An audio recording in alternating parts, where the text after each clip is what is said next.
ప్రకాష్ రెడ్డి గారు చూస్తున్నారు, లెటర్లు చూస్తున్నారు, ఎవరి లెటర్లు వాళ్ళు పట్టుకొస్తున్నారు. రైట్ ప్రకాష్ రెడ్డి గారు, ఎవరి లెటర్లు వాళ్ళు పట్టుకొస్తున్నారు. మొత్తానికి చూస్తే 2020లో అంగీకరించారు హ్యాండ్ ఓవర్ చేయడానికి, కానీ హ్యాండ్ ఓవర్ చేయలేదు.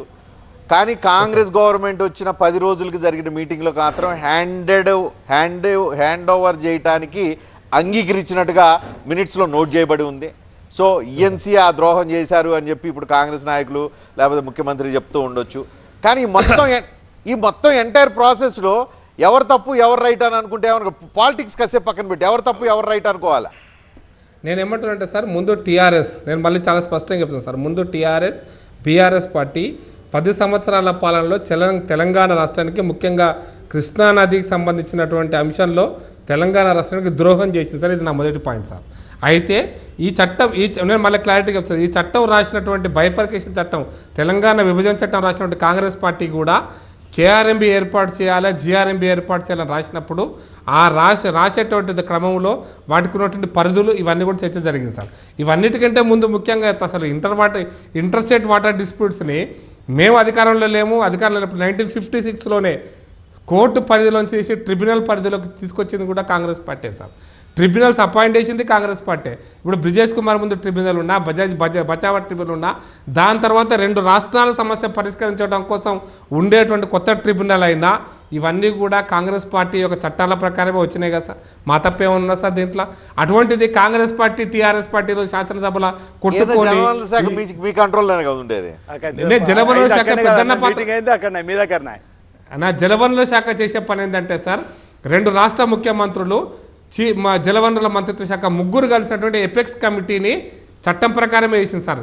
బైఫర్కేషన్ యాక్ట్, విభజన చట్టం ప్రకారమే ఈ యొక్క ఎపెక్స్ కమిటీ కౌన్సిల్ వేశారు సార్.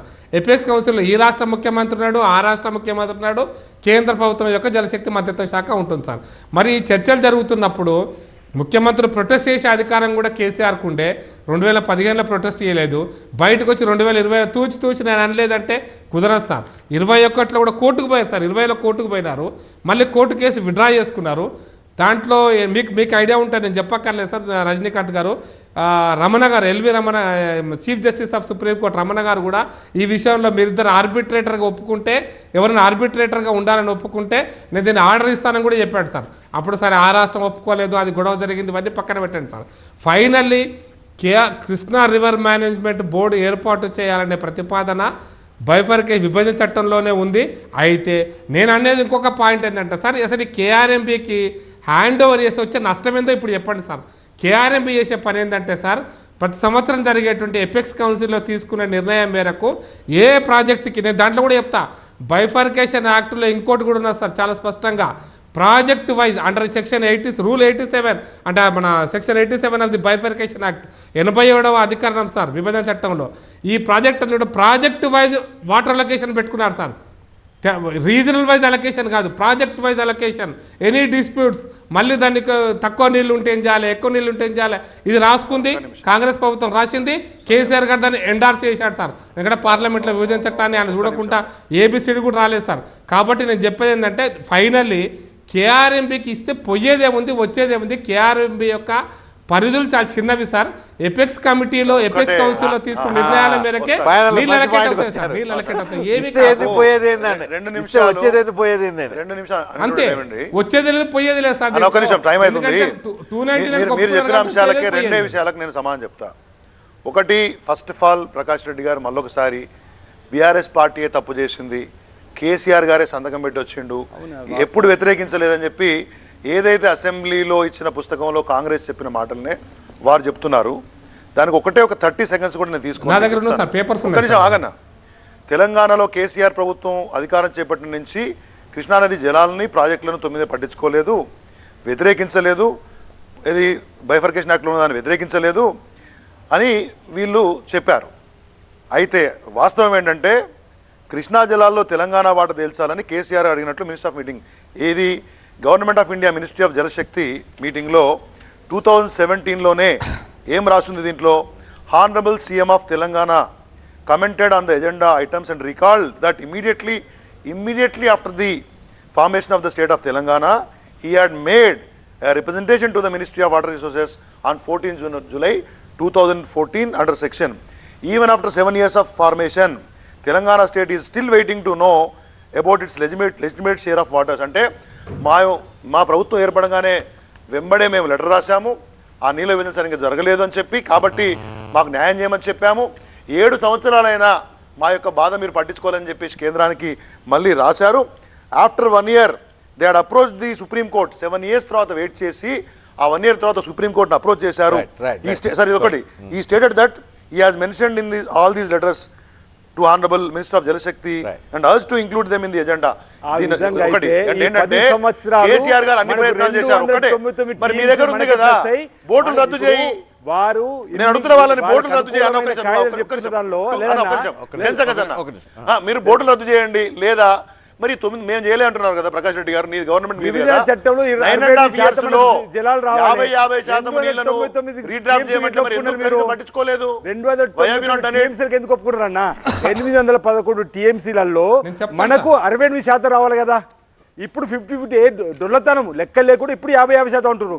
299 టీఎంసీలు మించి మనకు రాలే సార్. 50-50 సంవత్సరాలు అరే కాదన్న, 9 సంవత్సరాలు మీరు రాలే. 2016లో గౌరవ మీ ముఖ్యమంత్రి గారు అప్పుడు ఒప్పుకున్నారు 299 సరిపోతుందని చెప్పని. ఆ కాయిదాలు కూడా ఉన్నాయి కదా, ప్రతిదీ మేము చూపించినాము. రేపు సభలో, రేపు నల్గొండలో బీఆర్ఎస్ సభ పెడుతోంది. సభలో కాంగ్రెస్ చేస్తున్న అసత్యాలను, మీరు చేస్తున్న మోసాలను అన్ని ఎండగట్టడానికి సిద్ధంగా ఉన్నామని చెప్తారు. 50% నీళ్ల కోసం రాసిన లేఖలు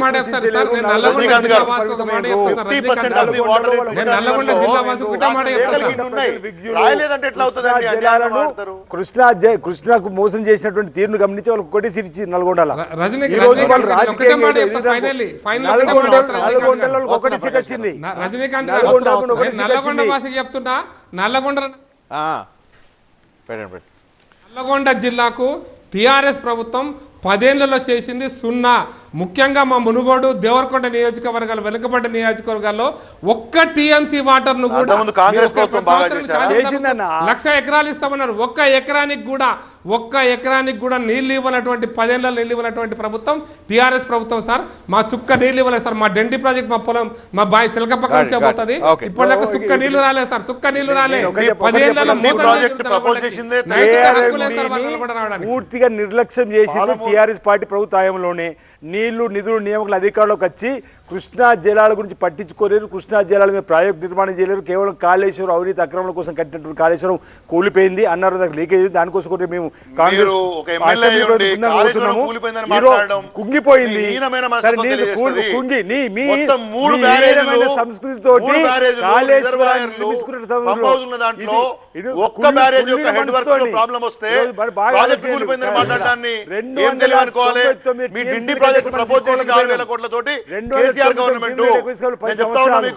ఈ రోజు 26,735 కోట్ల రూపాయలతోటి పాలమూరు రంగారెడ్డి ప్రపోజ్ చేసింది ఎవరు సార్?